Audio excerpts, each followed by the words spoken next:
Look, if you talk about workplace challenges, the way I kind of would frame it, just so that it's useful, inshallah, to the audience, is again along those lines of what I wish I knew when I was, like a 20-something-year-old starting out my career. And I kind of try to distill that into a number of things. One is, one fundamental challenge that everybody needs to get to grips with is mastering your subject matter, whatever field of endeavor you choose.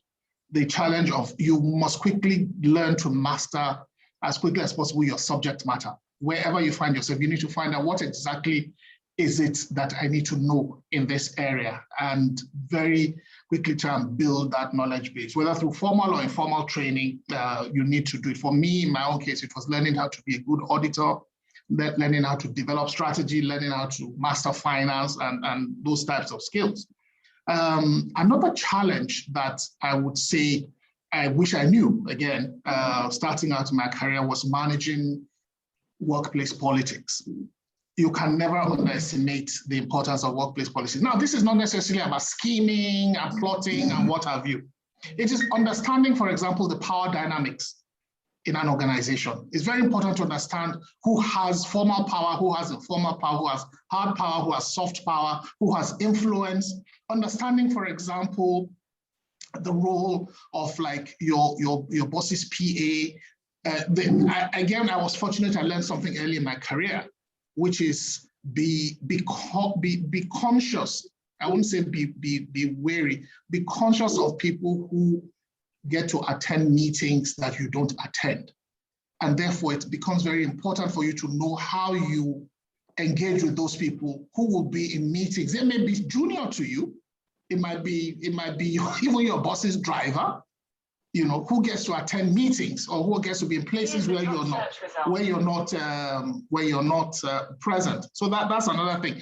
A third challenge, I would say, is learning how to align with the organization's goals or your manager's expectations. This is something that people often get completely wrong. Oh, my job description says I should do this.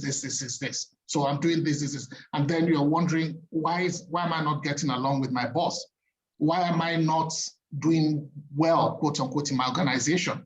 The thing is, what your job description says sometimes is absolutely different from what your boss considers important in the organization, even what the organization considers important. So understanding that very clearly, these are some of the challenges that I've had to deal with.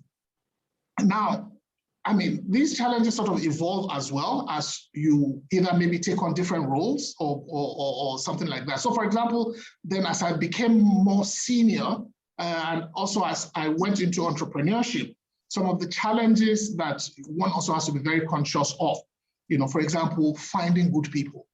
It sounds almost trite, but it is incredible how difficult it is to find good people that are actually aligned with where you're going in an organization, and the need to put in that effort to get the right kind of people, because ultimately people make a difference. It sounds trite, but really an organization is ultimately run by people.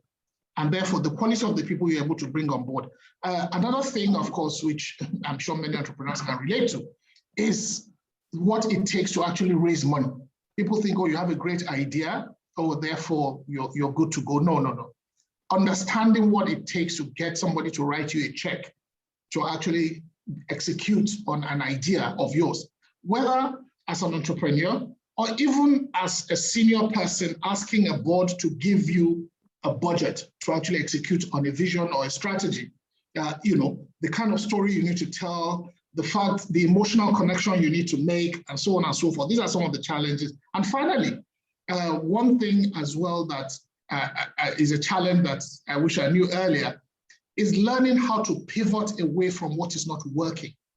Learning to recognize that, okay, this is not working. It looks fantastic on paper. It was a great idea, but no, this is not going to work. And therefore, I need to pivot away to something that will make a lot more sense. To do it quickly, to do it cleanly, and so on and so forth, is a challenge that I have had to deal with.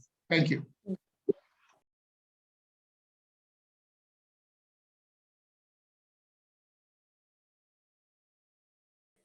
Well, this is very personal, and I don't want people, different people have different challenges. But for me, the one that I have struggled with the most is managing organizational politics, because I'm a very logical person, and therefore my mindset tends to be, oh, if this makes sense, this is what everybody should know makes sense. And then I'm looking around, I'm like wondering, why is everybody not rallying around and jumping on it? And they're like, I've had somebody say to me, oh, I didn't like the way you told me. And that was the reason why they were not going to come on board, and this has been quite interesting. But again, I cannot, I would still want to emphasize that point about learning how to make sure that what you consider important, or rather, let me flip it around, what the organization considers important is what you are focused on, because it's so easy to get that wrong. Thank you.